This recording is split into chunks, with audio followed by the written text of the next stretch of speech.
I've had a chance to drive the 7th generation Golf in many different forms over the last few years. And what I'm going to do is I'll make a playlist and you can just watch all of the videos, Golf, Golf R, GTI, you name it. I've had so many chances to drive the different versions of the Golf, and this is an iconic car. In the 70s, the GTI was kind of like the car that invented the hot hatch segment, and here it is for 2016, still delivering smiles over many, many miles. So this car, I'm not going to get into too much of the details of the outside and the inside because it's been out for a couple of years now. I still think it's a very handsome looking car. This particular model has the 18-inch wheels called Austin in silver finish. Don't particularly like the color of the car, but you can get whatever one you like.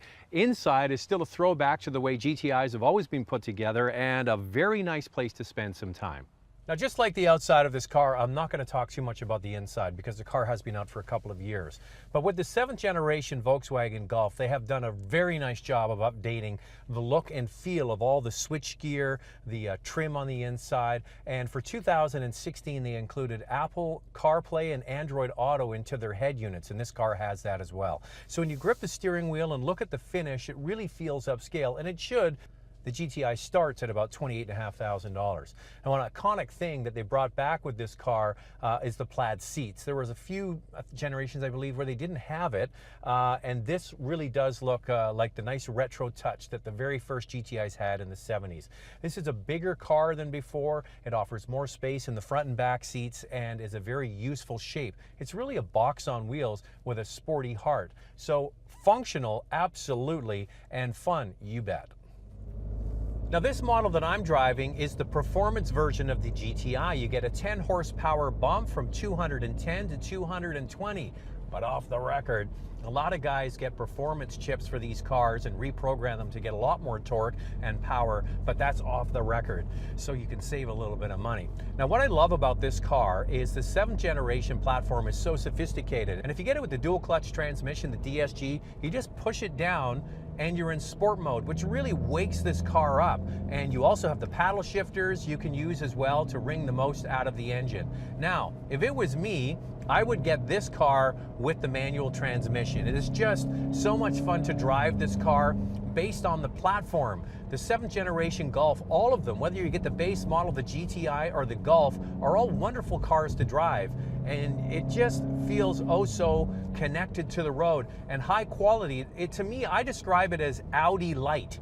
It really is a fantastic deal. You get all of that technology embedded in this car, and you can add on top of it what's called DCC, Dynamic Chassis Control, in this car. There's a button here and it changes from normal to sport to individual settings, and that adjusts the stiffness of the suspension, but also adjusts the steering feel and weight and can dial it in exactly the way you like. It really is a wonderful car to drive, and I think with 210 or 220 horsepower, this is the perfect everyday commuter car. You can have it do mundane tasks very nicely, or you can flick a few switches and turn it into a really wonderful car to drive. I've had a lot of fun driving it, and it's always great to reconnect with a GTI. I had one back in the 90s. I love that car, but these new ones are so sophisticated and polished. That's really what I want to get across with this car. It's so polished and upmarket. It doesn't feel like a Volkswagen. It feels like something, a Volkswagen Plus is the best way to describe it. So, if the GTI is such a wonderful car, and this performance model has 10 more horsepower and more technology embedded in it, why is it the GTI and the Volkswagen you shouldn't buy?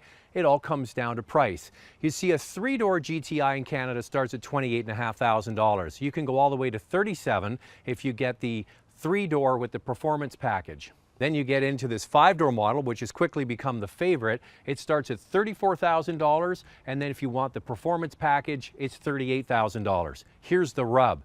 For $2,000 more, you can get a Golf R at $40,000. You get 72 more horsepower, you get all-wheel drive, you get dynamic chassis control included in that car. It's way more car for just $2,000 more.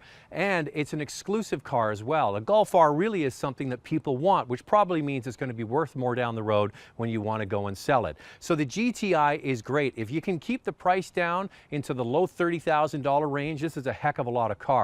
If you're looking for the performance model, spend the $2,000 more and get the Golf R. 40 number definitely has the power to seduce. Volkswagen has given the car a complete visual and technical makeover.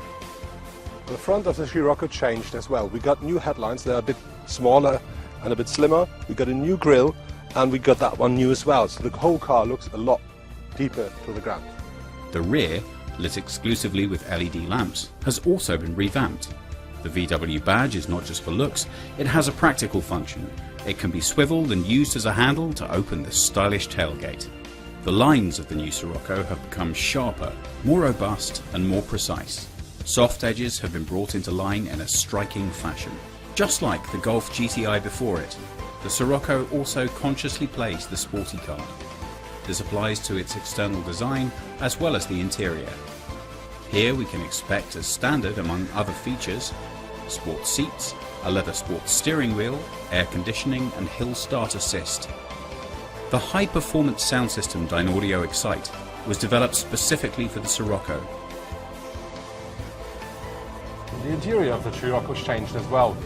We got new colours and we got a new dashboard, it's the one from the GTI, and we got a new steering wheel, the one from the GTI as well, and we got some new instruments up here. We can see the oil temperature, we can see the pressure of the turbo, and we also have a lap timer. The complete engine redesign is a result of years of hard research and development. All 4 petrol engines and both of the diesels have one thing in common. They're more powerful than their predecessors, yet still manage up to 20% more economy. You can choose between 2 turbo diesel engines with 150 or 184 brake horsepower and 4 turbo direct injection petrol engines starting at 125 and going up to 280 bhp in the new Scirocco R. All of the new Scirocco models attain top speeds of more than 124 miles per hour. The top of the range model, with the R on the back, can go 0 to 60 in 5.5 seconds and tops out at 155 miles per hour. The fact that the additional power is so well delivered, exactly where you most need it, is down to the clean design of the chassis.